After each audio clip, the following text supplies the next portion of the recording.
Okay, select command, as I say, is the way to return data up from database, relational database, and it's probably the most important command that there is for certainly for this part of the module. Okay, so this is the syntax. We'll see this emerge, so it looks a bit complicated at the moment. We start off with our select command. We define the extent, which is which fields to return, basically, which columns to return. We then define which tables the data comes from. Then we may have an optional where clause, or an optional order clause, by clause, an optional group by clause, an optional having clause, and these, as we see, are these reserved words, examples of reserved words. So that's the overall sort of general style of a select statement. So let's just build some select statements. Okay, yes, I was not highlighting that. Okay, so the most simple thing to return all columns from one table, you just do select star. Star means all columns, all relevant columns from the city name. There we are, select star from city. That's about, this is like sort of hello world, your equivalent of hello world in SQL. Select star from the name of the table. If we want to state just a list of fields, we can just list the fields, but provide a comma-separated list of fields in here. So select, instead of selecting all the fields, just select the name field. Notice how name is a reserved word that is color syntax, the same as the keywords in blue, but in this case I don't need to double quote it. It returns our list of cities, just all the records from that. If so I want two columns rather than one column, I just put in a comma-separated list of the columns that I want. So there we've got the name and the district from city. So this is part of the extent. So the columns returned is part of the extent. The default, the extent, so that's the columns return. The extent is the number of rows, controls the tuples return, the number of rows returned by the query. And the extent can be the all, which is the default, which is all rows, all tuples are returned. You can have a distinct extent in which duplicate tuples are omitted, so just unique ones are returned. And you can also have a limit function that only returns the first X number of data rows. So we'll get some examples. So the all is default.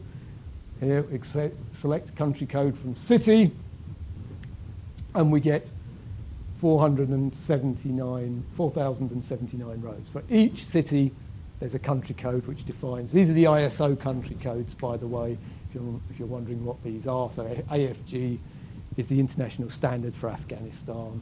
NLD, the international standards for the Netherlands.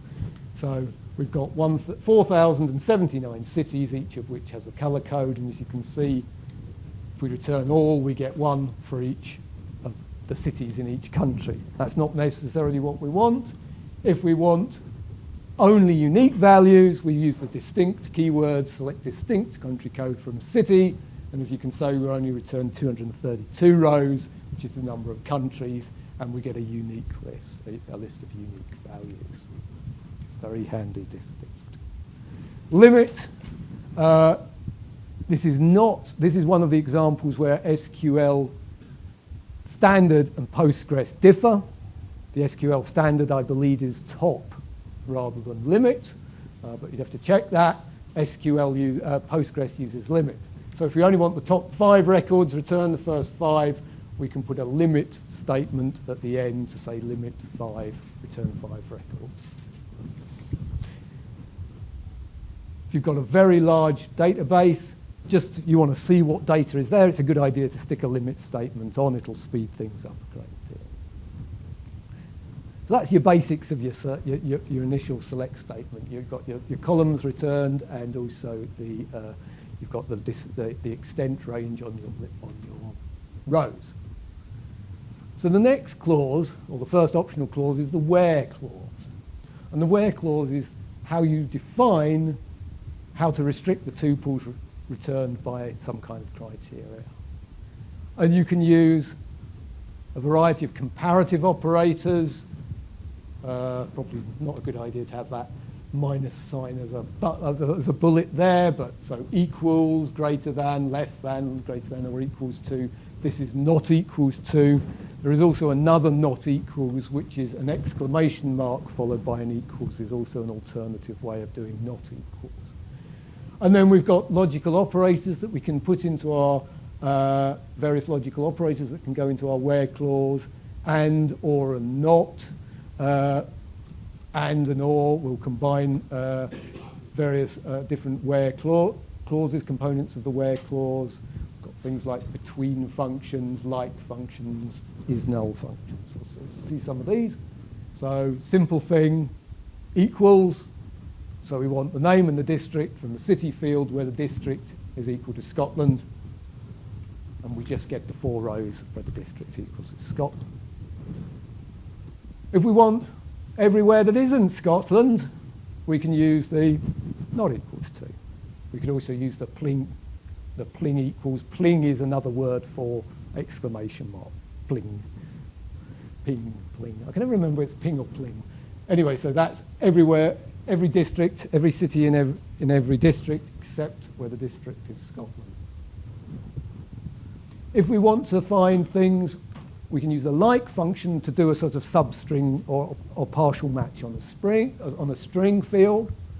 So here we're wanting districts where the district word starts with S, C, and then a percent margin. Now I can't remember whether that's case sensitive or not. Test it out this afternoon, you'll find out.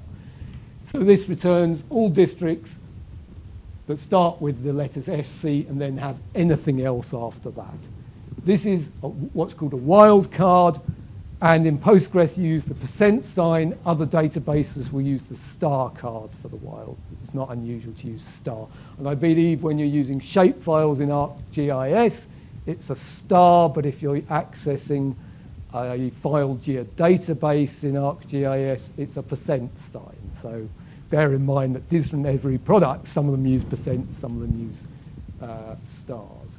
So in this case, we not only get Scotland, we also get Shan, wherever that is, and also Schleswig-Holstein, which is that Austria or is that Germany? I can't remember. Okay, so those are the other districts. We can put this percentage signs not just at the end. Here we're doing everything with SC in the middle. So we now get Scotland, one starting with SC, but also ones with SC in the middle, Nova Scotia in this case, Schleswig-Holstein. So we can put those percentage signs wherever we like. And this one is starting in S and ending in D. So we get anything that starts and then begins in S and ends in D. So we've got the Sindh province. Is Sindh India? Or is that Sindh? It doesn't matter where it is. Okay. So that's on text fields. We can do it's a very similar thing on numeric fields. Select name, population, where population is greater than, is that 10 million? I can't. 10 million, and it lists the cities out that match those criteria. Yep. Stupid question. It's probably really simple. When you've got data in the output plane, can you add data in there? So like say you've just done the top 5 and something's missing, and it hasn't got and can't be null. Can you tap it in? Will it go back into the database? No. You have to. Oh, you can start an edit session. So you can start an edit session onto the data table. So you can go to the query. So you can open the data. There's a different interface, not in the SQL interface, but if you go to pgadmin through the main pane, then you go into the edit data or the view data window, you can then edit in there. Right. But you can't edit a query in there. You'd have. So if you've got that on no, the screen, this is not editable. It's actually 216 something. No, this is not editable. No, I believe not. But there is an editor interface in Postgres. And. We can use and to combine queries. So not only do we want population greater than 250,000, but the district is Scotland, and instead of the 4 Scottish cities, we only get the 2 cities with populations greater than 250,000, Edinburgh and Glasgow. The or statement, so we're now getting cities that are either in the Scotland or have a population of greater than 250,000. So here we've got Aberdeen, Dundee. So Dundee is in Scotland, but it has, and the population less than 250,000, yeah, greater than 250,000. Varna is not in Scotland, but it has a population of greater than 250,000. All right, I'm just going to plough through these because these are not, this is pretty straightforward stuff. We can use parentheses, just like you do in mathematics, to order the precedence of queries.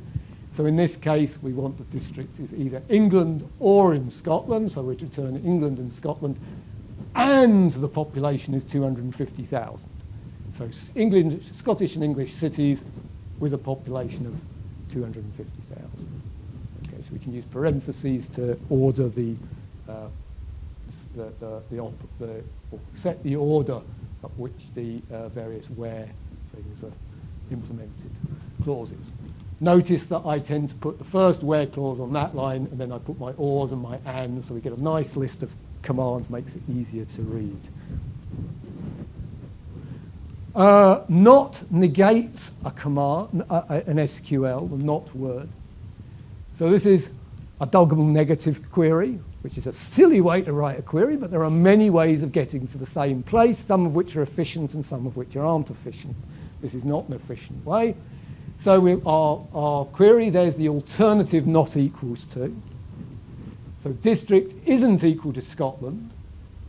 And then we're negating that. So we're negating that the district isn't equal to Scotland, which means the district is equal to Scotland. Stupid way to write it. It would be much better to write where district equals Scotland, but we can write it this way as well. And we get the same with that result. So we're getting the negation of whatever the command is. Whoops.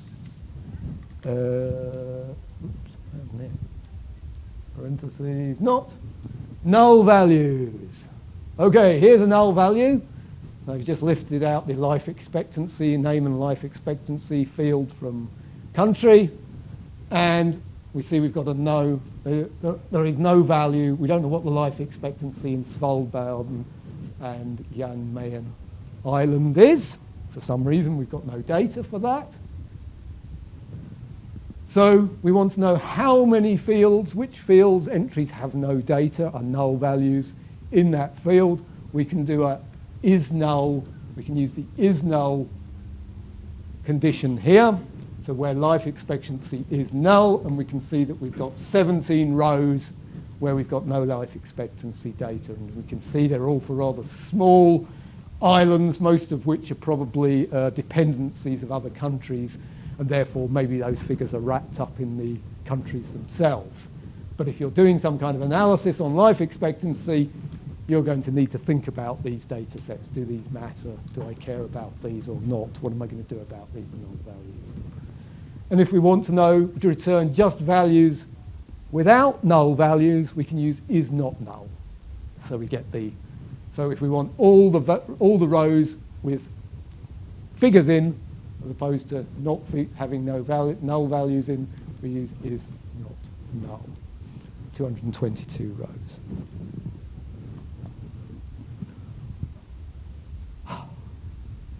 So that's your basic, how do you return columns and how do you return rows? Now let's get into some sort of more processing on that. One of the things, normal things to do, common things to do is to order your results. So we can use the order by clause and order by clause to order our results in our table. So in this case, we've got the name and the population from the city table. Population is greater than 9 million. And we're ordering by the population field in descending. Descending values, DSC for descending. Mumbai, I think these figures might be quite a few years out of date now, but that's irrelevant. Bombay, 10.5 million. I'm sure it must be higher than that. Seoul, nearly 9 million. So the order by clause, that's ascending as opposed to descending, ASC for ascending. Ascending is the default, I believe, and descending is, so if you want a descending, which is often what you want, I think, for these, you might want either. But I think the default is ASC for ascending, and if you want to put, if you want it descending, you put DSC. So that's the opposite, ordering in the opposite direction. And we can also order on multiple fields, some ascending, some descending, just by putting a comma A. So we're first of all ordering by the district, descending, so alphabetically, and then by the name of the city, ascending. So we've got a descending district, Cardiff, a descending district. You see we've ordered them differently. So descending district, so Wales, Scotland, so we're only looking at GB in the Great Britain. So the districts are Wales, Scotland, Northern Ireland, Jersey in descending alphabetical order. And then within each group, within Wales, we've got the name of the city in ascending order. Yep, descending order of district, within each district, ascending order for the name. That's ordering. Aggregation. So aggregation summarizes numeric data, mostly numeric data, also other data as well, but it's mostly numeric data. For example, you could count on count you could do on any data type. The others, obviously, there's no numeric functions. The sum, the maximum, the minimum, and the average. Now, a database is not a statistics program. And it only provides some really basic statistics, these ones, primarily these ones. It's not that you can't do more complicated stats in a database, it's just not often required. This is the sort of thing that tends to be done externally. But you might want to add in additional user-defined functions to do more complicated analysis. It's always surprised me that there's no median function as standard in a database. If you're in a median, the median is so if you took all your numbers, put them in a line, the median is the middle value. It's quite a useful figure to know if you've got non-normal distributions, but it's not standard database. So we can just see some of these. So we want to know, here's one, we want how many cities there are in our database, the total population, the sum of the population field, the maximum, so the city with the biggest population, the city with the smallest population, and the average population of the cities. And we can see we've got 4,079 cities, total population is whatever that number comes to. The biggest city has a population of apparently 500,000. I think we must be missing a few digits off that because there are larger ones than that, I know that. The minimum is 42, so it's not really a city, it's more of a hamlet, probably on one of these small islands or in Antarctica or something like that. And there's the average value there.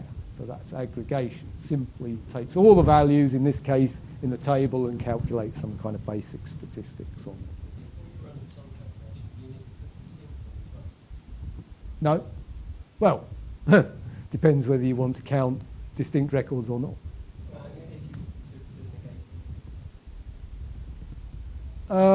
if you to negate. Well, if you were worried about duplicates, yeah. I mean, the population, but there are cities could have the same population. You'd want to make sure that you didn't have duplicate cities in your database rather than have duplicate population records, because duplicate population records could be perfectly good. I think it's more useful if you were summing population for district, you got actually you only got distinct districts. Group by. Tuples with the same values are grouped together. Columns in the group by clause must appear in the clause or be used in an aggregate function. Always trips me up, this one. We need to put them in an aggregate function or use in the group by clause. So here we are. We've got the number of cities in each country. So we've got the country code. We're just getting it from the city file. We've got the country code. We've got the count. We're going to count the number of cities. But we're going to group by the country. So we're going to count how many records there are for each country. And as you can see, Italy, we've got 58 Italian cities, 2 Panamanian ones, 29 Romanian ones, etc., etc. So that's doing a group by, and if we could have done a sum on population group by, and that would give us the population in each district or whatever. We could have grouped by district, population by district. Then we, of course, if we want to, this is just adding a bit of ordering in here. Select country code, district and count. So this is the number of cities in each district in each country, ordered by the country, and then the number of cities in each district. So you can get the data out in the form, exactly in the format you like. Here we've got various, our country codes, so country codes, our districts, and the number of cities in each district. Note here again, always beware of the strange oddities in your data set. Here, country codes, presumably these are countries with one district, so the district doesn't exist. And in this case, would they put in a hyphen? Why would they put a hyphen in? I don't know, but they've done it. And without looking at the data and data set, I would not know that this exists as a hyphen. And again, that might cause me problems if I don't know about that. So it's really, really important that you look closely at your data sets and explore them to understand all these oddities in character codes and things like that. So we've done group by. Having is effectively puts a select function onto a group by clause. So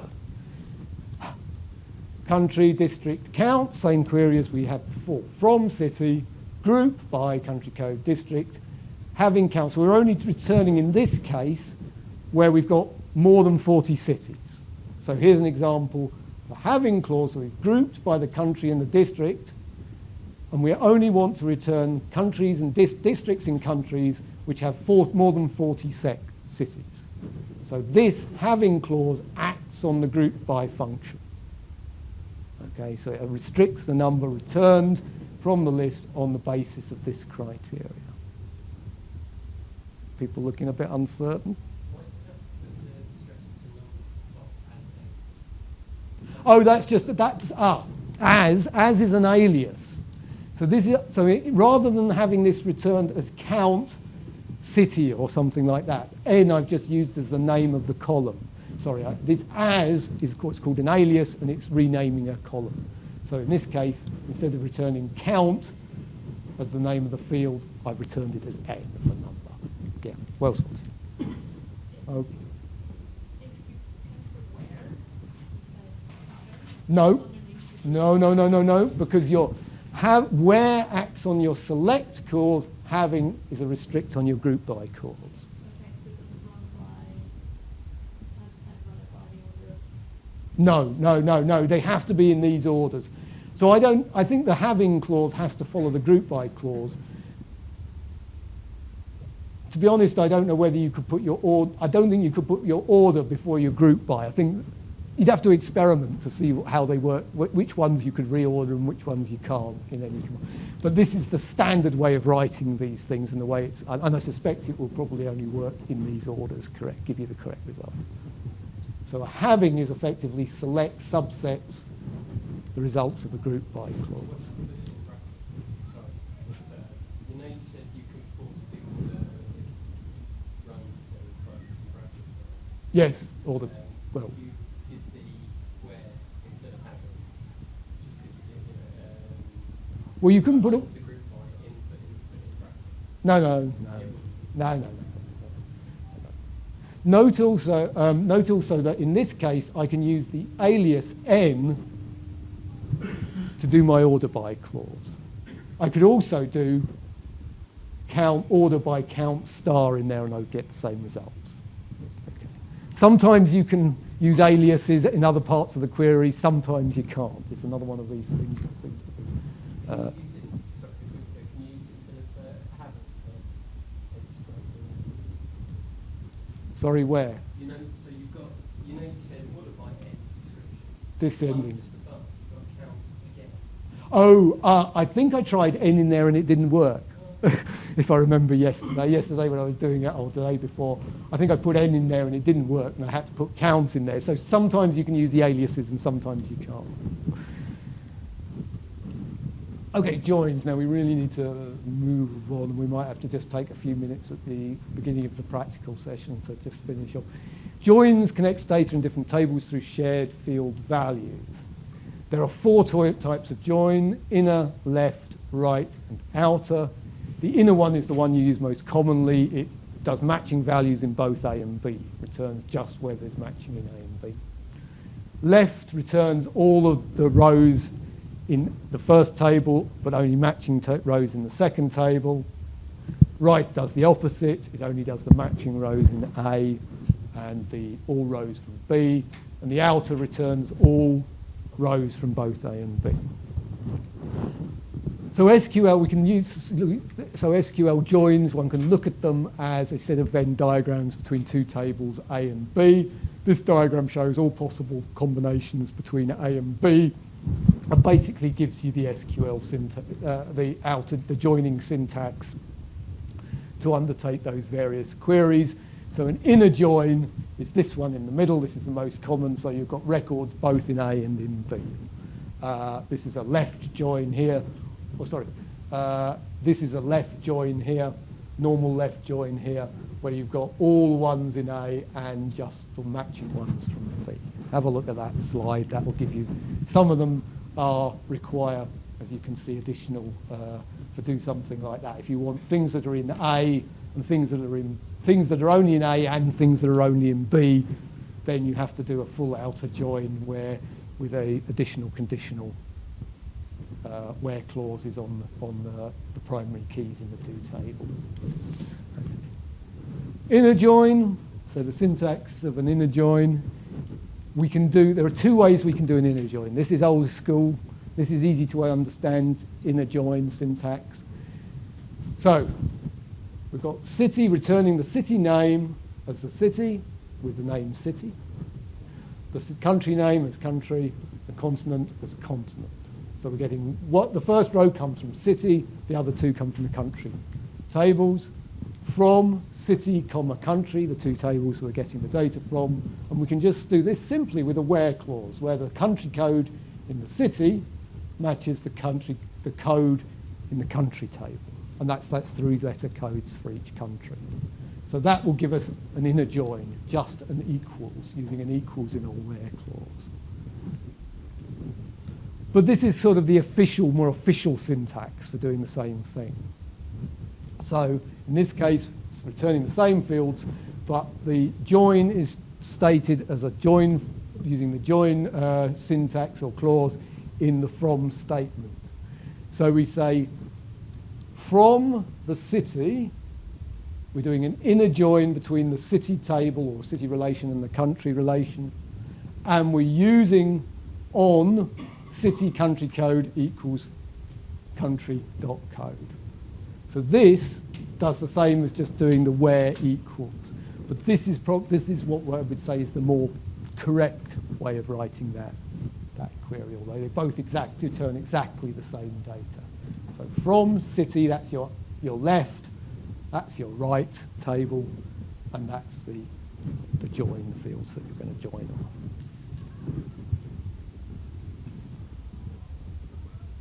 on. Okay, not all countries have capital cities. If we want to, so not all countries have capital cities because countries include things like Svalbard, which is a dependency of Norway. I think it's a Norwegian dependency. So if we just want a list of countries and their capital cities, we want to exclude ones where the city, there is no capital, where the country doesn't have a capital, where there's no equivalent record in the country code, where the city ID, this one will only match records where the city ID in the city field is equal to the value in the capital field in the country table. Okay, so so the countries have a field which contains the ID of the city that is its capital. Okay, so in this case, we're only returning the rows from city where the ID matches the numeric value in the capital field. So that's an inner join. So we get you should never get any null records in the joined fields on an inner join. Left join. Not all countries have capitals. Inner joins only return capitals with countries, but if we want to return, hold on, so I'm not going to do all the options here, but if we want to return, I think I've done that's the same. I've put the wrong slide on. Dear me, I've got the same slide on there. Okay. Yeah. Inner join, left join. Sorry, that's the incorrect slide. I'll update that when I'll update the records. So this should have said a left join, and then we should have got countries that also included the countries like Svalbard that didn't have a. So there's always a mistake in one of my slides. Okay, so left joins, test them out. You'll try them out. So that would return all countries. Oh dear. I'll redo that one. We'll do that one again. Okay, here's another example. I'm glad I've got this slide because this shows you another example. Okay, so parts and products. We've got two tables. We've got an unmatched row in parts called oil and an unmatched row production number or product number with a price in products. Okay, so these are doing we haven't got an inner join. Sorry, we haven't got an inner join, but we've got the outer joins. And if we can see the left outer join between these two tables, this is the left table, so we get the record for oil returned in our left join, but we don't get a price because there's no equivalent price in the join table, in the right table. On a right outer join, we get the product and the price from the products table, and we get nulls in the equivalent part of the table from the parts because there's no equivalent record in parts. And in the full outer join, we get both the oil record without a matching record in products, and we get the products row without the matching record in. So I think that hopefully explains left, right, and full outer joins. Appending tuples in different relations. Okay, so now we're going, so that was joining tables sort of horizontally, where they're joined together with the rows through a join. But we can also join tables vertically. So we're joining the rows. So we're joining the tuples in this table, or appending the tuples in this table to the tuples in that table. Okay. So the tuples must have the same schema. So they have to have matching sets of fields, otherwise you couldn't append one to the other. And there are various ways we can do this: union, all, intersect, which has also an all option, and except. I'm just going to. And that's just showing you what you do. So on a union, you get all the rows from both tables. In an intersect, you get the tuples only in both A and B. So it's very much similar to join, but doing it sort of vertically rather than horizontally. And except gives the tuples in one that are not in another one. So a few toy examples. So here's a union. So all the cities that start with A, all the cities that end with A. And we can do a union, so we do that query, and then we stick onto the bottom of it that query underneath. And union in itself will remove duplicates. So we've got a list with 945 rows, including ones that start with A and ones that end in A. And there should be no duplicates in there.